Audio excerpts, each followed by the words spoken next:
Hey everybody, welcome to your weekly energy update for September 11th through September 18th. These are timeless though, of course. So if you do come across this outside that time frame, I would still watch the video because if your intuition brought you here, there's surely messages for you. Now, of course, we have Mercury retrograde that we've been in the pre-shadow for a little bit, but now as of the 10th of September, we have gone into full retrograde. So you've already been feeling the effects, but now we have these next couple weeks up until October 1st or through October 1st when we're feeling that Mercury retrograde, just challenges with communication and electronics and things like that. And that's okay. We don't want to start new things, brand new things. It's a beautiful time for reflection and editing and rehashing old things. So if you check my weekly that I put out a couple weeks ago, it does talk about the retrograde and what you can do during that time to make the most of the energy. Now, we also have starting up the impact of the eclipses that will be happening in late October and early November. We start to feel those between 4 and 6 weeks beforehand, so we're starting to feel the inklings of those. And I'll jump into those real quick in a moment, but I also wanted to make sure that everyone was aware, as part of my YouTube subscriber marathon, I did put out a new giveaway yesterday, which is for additional personal recorded readings. And it's going to be a fun one where if I get at least 10 comments, I'll pull one winner for a 30-minute recorded reading. If I get up to 20, I will do the 30-minute and a 45-minute giveaway. And if I get 30 comments, then I will actually do a 30-minute, a 45-minute, and give away a 1-hour personal recorded reading as well. So that will be listed in the link below. I also will throw the playlist for giveaways here too. So there are still some more giveaways out there. I just keep adding another one each Friday, and I usually allow a couple weeks for people to enter the drawing before I pull for that. So make sure to check out that playlist and also the link down below for that video if you want to sign up for that. All right, so back to the eclipses. Now, eclipses do bring us this energy of being at a crossroads or having some surprising plot twists. So we have October 25th is a partial solar eclipse in the new moon in Scorpio. And so the solar eclipse brings us new chapters, new beginnings, and because it's around the energy of Scorpio, these new chapters, new beginnings will be around intimacy, around transformation, around what we're leaving behind to move on to new things. So we're kind of looking to that for this reading. And then November 8th, we have the full moon lunar eclipse in Taurus.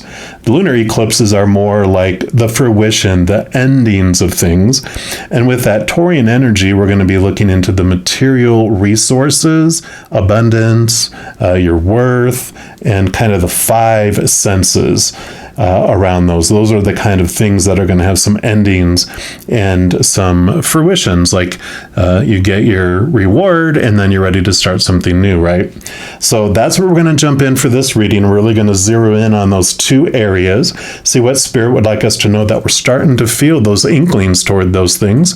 We'll have, of course, a reading for each individual zodiac sign, and we're jumping into yours right now. All right, Libras, this is your weekly energy update, and we are going to start off pulling a card here from the Queen of the Moon Oracle. Now, any of the cards I use in a reading, I do list in the description box below, so if any of them catch your fancy and you want them for yourselves, you know where you can pick those up. All right, now this deck we're going to use to focus in on the partial solar eclipse for that new moon in Scorpio on October 25th, just to see where or what area of your life this new chapter is going to be coming in, and this new beginning with this new moon energy for this eclipse. So, okay. So for Libra, this is your card. They're already spitting it out, and you've got the hot moon extremes. My. That is card number 34. We'll put this right here, and let's see what energy this moon has for you. So this is the new moon. This is the new adventure. Where is it starting in your life? It says, learn how to handle crises with calm and resilience. Seeking balance is superior to seeking extremes. Libra, balance? No way. You're the masters of balance. There are better ways to handle conflict than rage and outrage. There may be someone who seeks to disrupt your business or life in some way. This too shall pass. Most of us have experienced extremes of weather, boiling hot days, or the freezing of snow and ice. You certainly know you are alive because the sensation can be so overwhelming or stressful on the body. The hot moon appeared in the hottest time of the year, where the days were longer and the rain less frequent. Similarly, we can experience extremes in life. Deaths, job losses, relationship breakdowns, true fears, big conflicts, booms and busts, and yet, this is life. Our situation can change quickly for better or for worse. The hot moon challenges us to build our resilience and reserves of wisdom and calm for those times where things are at their extreme. It reminds us that developing grace under pressure is worth its weight in gold, and that even these extremes in time will pass. The companion stone for this is the sunstone. And I really feel for majority of you that this is an opportunity, this newness, this new chapter is going to show you how far you've come in your ability to balance things out. Because, of course, like I said, Libras, you are the master scales, the balancers. And so this is your whole path of your life, the emphasis of it anyway. And you're going to be seeing your ability to balance things in new areas of your life that you haven't seen before. We'll, of course, probably get more information as we go. I'm going to pull a card here from the Power of Surrender deck. And this is going to be both information about the new moon and also the full moon, both of the eclipses. So this is what you're leaving behind, what you're surrendering in order to open up this new adventure. And the full moon we'll talk about here in a moment is about the fruition and the thing that's coming to an end for the new beginning. Yeah, you have surrendered to inner peace. Makes sense. That's what this was talking about, right? Cultivate inner peace on a daily basis. In quiet, meditative moments, focus on the stillness within and enjoy this inner refuge. Others will feel your good vibes too, and your life will flow more easily. Yeah, so you are surrendering to your resistance to inner peace. And this, of course, the balancing is what brings the peace. Instead of that rage and the outrage it talked about, you are flowing through and not being so up and down. It's more of a middle up, well, we're always going to have little blips, ups and downs, but it's not going to be whoa. All right. And then we're going to look into the Gentle Creatures Wisdom deck and just see what they want you to know about this full moon lunar eclipse in Taurus on November 8th. What energy you're starting to feel with all of this. Because, of course, we're starting to feel it now, and it'll continue to get larger and larger and more evident the closer we get to those eclipse dates. So for our Libras, what would you like them to know about this impact of the full moon in Taurus? You have this one here, which is the quest. Love it. It's like all the knight cards in the tarot, which are all about knights like to go on quests. Kind of reminds me of the hermit card a bit here too. But let's see what message this gentle creature has for you. It says, under the glow of the full Scorpio moon. Yep, another full moon here for the full moon in Taurus. But this one says this is about the Scorpio influence, which is funny because that's what the new moon is Scorpio energy. But it says our gentle creature has undertaken their own quest. They have the lamp with the phoenix feather to light the way, while their belt carries potions of healing. The dagger is made for helping others rather than causing harm. The mask is a symbol of their work as a guide, a shaman. But they are not done. Even though they have all the tools of the healer they are, there is always another level to attain, which is what you're headed into, right? They have been taught by their own teacher creature that one must always learn more. So this creature has set themselves a task. They're off to see what the world wants them to learn. Perhaps you could try this as well. Rather than asking to learn a specific thing, you might pose this question: what does the universe want me to know today? And it can be a powerful thing to let that float out as you let your heart loose to hear the answer that is waiting for you. The key here is not to force the response. Your job, like the guide's job, is just to follow the call. Yeah, perfect. Yeah, so you definitely are ready for this next level movement into the balancing, right?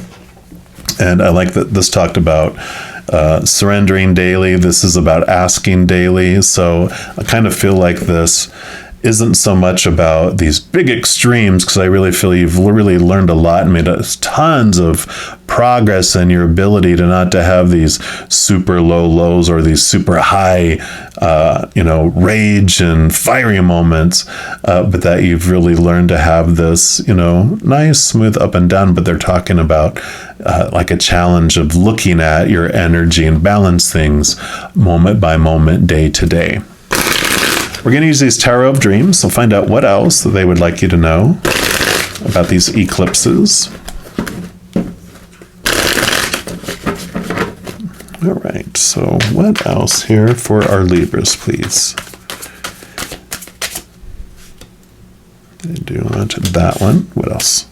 Okay, that one. And actually, they want 1, 2, 3, and 4. All right. We'll just get these scooched up here, and then we will take these one by one. And we have this one over here, so you do have the Lover's card. And this is so great with the balancing message that's going on here, because the Lover's card is about choices. Every moment you do have an emotional choice between either unconditional love or the fear of losing unconditional love. That love that's connected to the higher realms, and that love that's connected to the fears that we have in our human side, connected to that human experience and all those thoughts and beliefs that we have.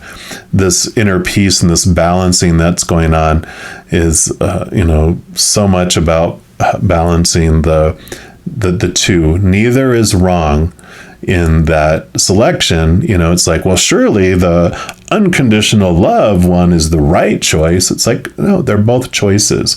There's no judgment in it, because both are emotional choices. But of course, one feels different than the other. One feels that outrage and that erraticness and those extreme temperatures. Those are, the fears, because that takes us into fight or flight and takes us out of our calm, takes us out of our peace. Whereas when you connect to unconditional love and that higher love, you do feel joy and peace and patience and just feel this beautiful unconditional love. So we have a choice of what we want to feel, and sometimes we want extremes to feel those things, but for the most part, we reach a certain point in our life where we've ridden certain fear rides in this giant amusement park of fear, and we're ready for something different. So this gives you freedom, because you're not trapped into only feeling one certain way by what you were told growing up, like, when this thing happens, this is how you must feel or supposed to feel. And now you're like, when that happens, I get to choose. And so there's some freedom that comes with that, and some balancing that comes in that. And speaking of balancing, and you have temperance, which is all about patience and balancing the higher and the lower. So definitely confirmation of what I just said. So they're like, you don't have to go into any more thing on there. And you do have the Ace of Wands. So brand new energy coming in for you, definitely. This is all about your, your passion, your drive, your inspiration, your overall energy level is just going to be increasing because of, instead of investing your energy into those emotional experiences that we were talked about, that outrage and those other things where you're, focusing on that, all that energy comes back to you instead. And so you have this new spark, this new passion for headed off into this new direction, because you're really starting to love that feeling of peace rather than chaos. Yeah, because here's the Seven of Wands. And you don't have to worry about other people. You don't have to defend this new joy that you're having, this new step that you're going in with patience, because people that are in that same spot as you, they will, try to burst your bubble, try to get a reaction out of you, try to get you to come back down here and be miserable with the rest of us. How dare you be happy up there? How dare you have peace? Come back into the chaos. And you're just kind of like, nope, you're just shining your light bright and it's keeping everyone at bay. So, this is that Ace of Wands that you are using to focus on what you want with your energy, not what everyone else is trying to drag you off into. And then you have the Knight of Cups. So I was wondering if you're going to have a knight because of this questing. And sure enough, here is the Knight of Cups. So cups are your emotions, and the Knight this is about movement of your emotions. So you do have this changing of emotions that's going on during this eclipse period for you. But all knights do quest, and this knight quests here. I don't know if they have him. They don't have it here. Normally, they carry the item that they're questing for, which this would be the Ace of Cups, which is the chalice. It is the Holy Grail.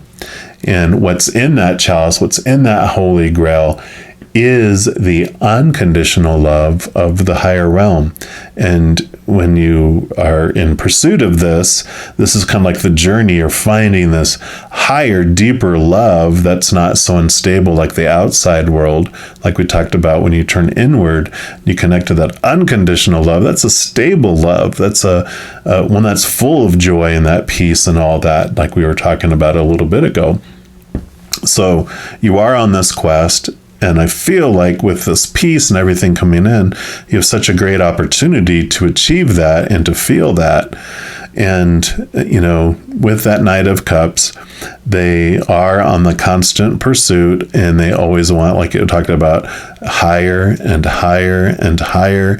So it's almost, I think it was Rumi, maybe, that said that it's not necessarily that we have to search for love.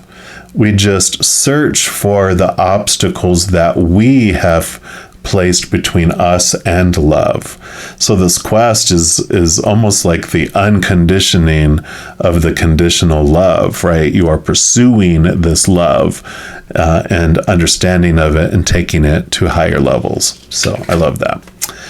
Yep. And then you have the Three of Swords. So swords are your thoughts, your beliefs, your mindsets, your attitudes, your expectations. In fact, I call this the expectations card, because this is the source of our disappointment, of our chaos and our peace, because we've been given all of these popular opinions of the supposed to and the should and the need to and the have to and the must from the past. And it becomes this, obstacle in our lives that because we're told when this happens, this is what it has to mean. But we're talking about with this freedom that you get and you understanding, like, no, it doesn't have to mean anything. Who, tells me what something has to mean? Only me. People can have their opinions, and they can make it a harder or an easier choice for me to choose a certain emotion or certain story I put around something. But I am the one that only controls what something means to me in my life. Other people influence, but I am the only one, and same as others. And so there's a lot of freedom that comes in with this awareness that we truly don't have heartbreak. We feel like we do because we're going into fear And that prick in our heart of heartbreak is actually our body going into fight or flight mode. Because feel that, how that heartbreak felt, and then remember the last time somebody scared the crap out of you by jumping out behind somewhere or startling you, you're like, that feeling like, that's our fight or flight going, oh, I got to protect myself. And the heartbreak is an emotional startlement of, I feel unloved. I might be unlovable, whatever it might be. So, this Three of Swords allows us to understand that heartbreak is an illusion. It is an experience we go through, but that our high heart, our spiritual heart, can never be broken. It's too powerful for that. But we come here to experience the opposite of that, to see what it might feel like, to feel that disappointment and all those emotions that are related to fear. So coming back to that, no emotion is wrong, no emotion is right. It's all about experience. And by all of this, I'm seeing that you are kind of sick and tired of feeling sick and tired. You're ready for a different ride. You want to go through the tunnel of love, of unconditional love, rather than a 60 mile an hour up and down and spinny, upside down and all around roller coaster instead. So I love those for you, Libras. All right. Well, if you are looking for more messages of love from above, in addition to these weekly energy updates, I also put out monthly readings for each individual zodiac sign and a few other types of videos throughout the month. So if you don't want to miss out on any of those and be updated immediately when they become available, if you give this video a little thumbs up and click the like button, also click the subscribe button, and that does give you access to the notification bell. And when you go in there, if you select the all option, then you will be notified of any new videos that come out on this channel. Also, doing those things, it helps spread the love, and it does help my channel grow in significant ways, because when you like a video or you share this video with others, if you comment on this video, and especially if you subscribe to the channel, doing those things makes the YouTube algorithm so giddy happy. It does want to share the messages and videos of this channel with other people as well. So if you feel so inspired to do any of those things, I am so very grateful. Also, these are general readings, and if you're looking for even more specific information and answers for your specific life, I do offer personal readings. All that information is listed in the description box below. For a lot of my services that I do offer a sliding price scale, which means you can choose between a variety of prices to find one that's more in alignment of your budget at the time. So it offers a little bit of flexibility there. All right, Libra, as you go through this amazing, amazing eclipse season, please know that every second of every day of your life that you are unconditionally loved by the creator of all things. And of course, I love you too. Have an amazing week. I'm sure I'll be talking to you soon. In the meantime, you hang in there and you take care.